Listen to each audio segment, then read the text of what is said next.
ನಾವ ಹುಟ್ಟಾಕಿವಿ, ನಾವ ಗುತ್ತಿಗೆ ತಗೊಂಡಿವನು ಬಿಂಬಿಸ್ತಾರ. ಹಂಗಾರೆ ನಿಮ್ಮನ್ನೊಂದು ಪ್ರಶ್ನೆ ಕೇಳ್ತೀನಿ. ಬಹುತ್ವವುಳ್ಳಂತ ಭಾರತ ದೇಶದೊಳಗ 30 ದೇವತೆಗಳನ್ನ ಸೃಷ್ಟಿ ಮಾಡಿದ್ರಿ. ಆದ್ರೆ ಒಂದು ಪ್ರಶ್ನೆ ಕೇಳ್ತೀನಿ ನಾನು, 30 ದೇವತೆಗಳನ್ನ ಸೃಷ್ಟಿ ಮಾಡಿದ್ರಿ.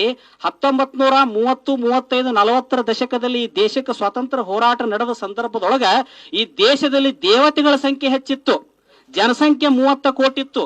ಒಬ್ಬ ದೇವರು ಬಂದು ನಮ್ಮ ಹಣೆ ಬರಕ ಸ್ವಾತಂತ್ರ್ಯವನ್ನು ನಮಗೆ ಕೊಡ್ಲಿಲ್ಲ. ನೆನಪಿಟ್ಟುಕೊಳ್ರಿ.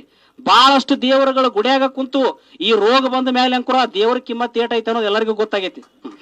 ಇನ್ನು ಇದ್ರ ಬಗ್ಗೆ ನಾವು ಮಾತಾಡುವಂತ ಅವಶ್ಯಕತೆನೇ ಇಲ್ಲ. ಮುಟ್ಟಬೇಡ್ರಿ ನಮ್ಮನ್ನ. ನಮ್ಮಲ್ಲಿ ತುಕಡೋಜಿ ಮಹಾರಾಜ್ ಹೇಳ್ತಾನ, ನಿಟ್ಟೀಚೆ ದೇಕ ಕೇಲ ಪಾನೀಚೆ ಬೈ ಆಲ ಅಂತ ನೋಡ್ರಿ. ಮಣ್ಣಿನ ದೇವ್ರು ಮಾಡಿ ನೀರು ತಗೊಂಡು ಹೋದ್ರೆ ನಮ್ಮಂತಕ್ಕೆ ನೀರು ತರಬೇಡ್ರಿ, ನಾವು ಕರಿ ಹೋಗಿವಿ ಅಂತ ಆಳಕತ್ತು ಅಂತ ನೋಡ್ರಿ. ನಿಟ್ಟೀಚೆ ದೇಕ ಕೇಲ ಪಾನೀಚೆ ಬೈ ಆಲ, ಲಕಡೀಚೆ ದೇಕ ಕೇಲ ಕೀಟಾಚೆ ಬೈ ಆಲ. ಕಟಗಿ ದೇವ್ರನ್ನ ಮಾಡಿದ್ರಂತ.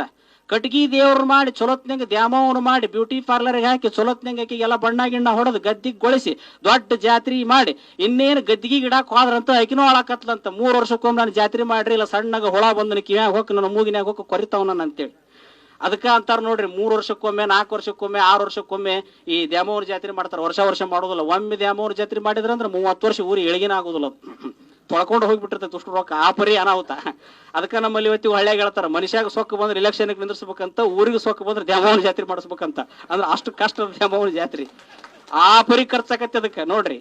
ಅಂತ ದೇವ್ರು ಕಟಗಿ ದೇವ್ರನ್ನು ಅಳಾಕತ್ತು ಅಂತ. ಮತ್ತೆ ಇನ್ನೆಲ್ಲರೂ ಊರಾಗಿನ ಹಿರಿಯರು ಕೂಡಿದ್ರಂತ. ಮತ್ತೆ ಈ ದೇವ್ರು ಹಿಂಗಾದ್ವು, ಈ ದೇವ್ರು ಹಿಂಗಾದ್ವು.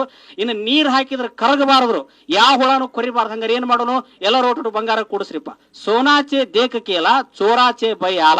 ಬಂಗಾರದ ದೇವರುಗಳನ್ನ ಮಾಡಿಸಿ ಗದ್ದಿಗೊಳಿಸಿ ಪ್ರಾಣ ಪ್ರತಿಷ್ಠಾಪನೆ ಮಾಡಿದ್ರು. ಅವು ಅಂದುವಂತ ಹಂಗ ಹೋಗ್ಬೇಡ್ರಿ, ಸೆಕ್ಯೂರಿಟಿ ಗಾರ್ಡ್ಗಳನ್ನ ಇಟ್ಟೋರಿ, ಯಾರ ಕಳ್ರು ಬಂದು ನಮ್ಮನ್ನ ಕದ್ಕೊಂಡು ಹೋಗ್ತಾರ ಅಂದ್ರಂತ. ಹಂಗಾರ ಈ ದೇವರುಗಳನ್ನ ಕಾಯಕ ನಾವಿಡಬೇಕು. ಈ ದೇವ್ರ ಕಟ್ಟಿಗೆ ಹೆದರ್ತಾವ್, ಕಲ್ಲಿಗೆ ಹೆದರ್ತಾವ್, ಮಣ್ಣಿಗೆ ಹೆದರ್ತಾವ್, ಮರಕ್ಕೆ ಹೆದರ್ತಾವ್, ಬೆಂಕಿಗೆ ಹೆದರ್ತಾವ್.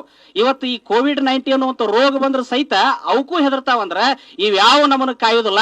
ಮನುಷ್ಯನೊಳಗೆ ವಿಚಾರ ಶಕ್ತಿ ಕಾಯ್ತೈತಿ, ಜ್ಞಾನ ಕಾಯ್ತೈತಿ, ನಮ್ಮ ಅರಿವು ಕಾಯ್ತೈತಿ. ಆ ಅರಿವನ್ನು ಬೆಳಗಿಸುವಂತ ಶಕ್ತಿಯನ್ನ ಬುದ್ಧ ಮಾಡಿದ.